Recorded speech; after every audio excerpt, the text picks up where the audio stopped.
अब इस चैप्टर का आखिरी पॉइंट पढ़ते हैं, point number 9, print and censorship. East India company ने के तहत 1798 से पहले का कॉलोनियल स्टेट सेंसरशिप या पाबंदी लगाने के बारे में ज़्यादा परेशान नहीं था। मज़ेदार बात यह है कि प्रिंटेड मैटर को कंट्रोल करने के इसके शुरुआती कदम कंपनी के मिसरूल की आलोचना करने वाले और कंपनी के ऑफिशियल के काम को कोसने वाले अंग्रेज़ों के खिलाफ उठे। कंपनी को इस बात की चिंता थी कि इन आलोचनाओं का लाभ उठाकर इंग्लैंड में बैठे उनके क्रिटिसाइजर्स कहीं इंडिया पर इनके ट्रेड मोनोपोली पर हमला ना कर दे। कलकत्ता सुप्रीम कोर्ट ने 1820 के दशक तक प्रेस की आज़ादी को कंट्रोल करने वाले कुछ कानून पास किए और कंपनी ने ब्रिटिश रूल का उत्सव मनाने वाले अखबार को प्रकाशन करने के प्रोत्साहन देना शुरू कर दिया था। अंग्रेजी और देशी भाषाओं के न्यूज़पेपर एडिटर्स द्वारा गुहार और अर्जी लगाने के बाद 1835 में governor general Bentinck press law की रिवाइज करने के लिए वो राजी हो गए। फिर liberal colonial officer Thomas McCloy ने पहले की आज़ादियों को रिस्टोर करते हुए नए रूल बनाए। 1857 के रिवॉल्ट के बाद प्रेस की आज़ादी के प्रति रवैया बदला गया। एनरेज्ड अंग्रेज़ों ने देसी प्रेस का मुंह बंद करने की मांग की। जहां जहां भाषाएं या लिंग्विस्टिक न्यूज़पेपर या समाचार पर राष्ट्रवाद के समर्थन में मुखर होते गए, वैसे वैसे कॉलोनियल सरकार में कड़े नियंत्रण के प्रभाव पर बहस तेज होने लगी। आयरिश प्रेस लॉ के तर्ज पर 1878 में वर्नेक्युलर प्रेस एक्ट लागू कर दिया गया। इससे सरकार को वर्नेक्युलर प्रेस में प्रिंटिंग रिपोर्ट्स और एडिटोरियल को सेंसर करने का एक हक मिल गया। अब से सरकार ने अलग अलग प्रदेशों से छपने वाले वर्नेक्युलर अखबारों पर नियमित नज़र रखनी शुरू कर दी।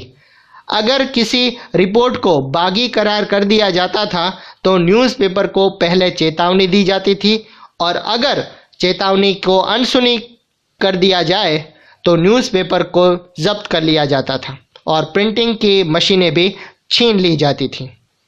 लेकिन दमन की नीति के बावजूद राष्ट्रवादी नेशनलिस्ट न्यूज़पेपर देश के हर कोने में बढ़ते फैलते गए। उन्होंने कॉलोनियल मिसरूल की रिपोर्टिंग और नेशनलिस्ट एक्टिविटी की हौसला अफजाई कर ली।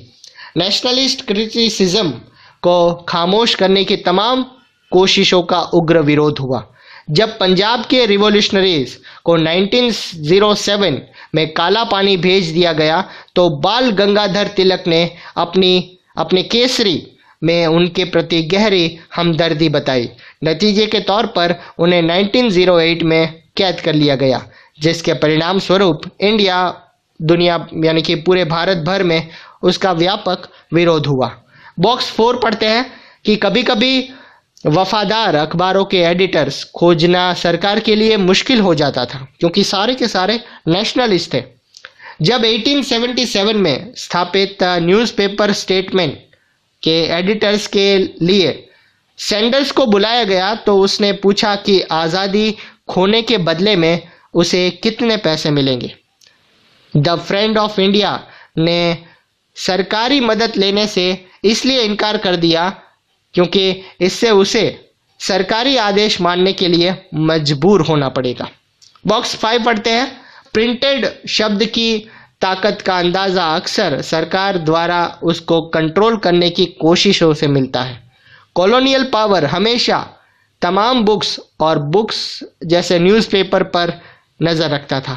पहले वर्ल्ड वॉर के दौरान डिफेंस ऑफ इंडिया रूल्स के तहत 22 अखबारों को जमानत देनी पड़ी थी। इनमें से 18 ने सरकारी आदेश मानने की जगह खुद को बंद कर देना ही उचित माना।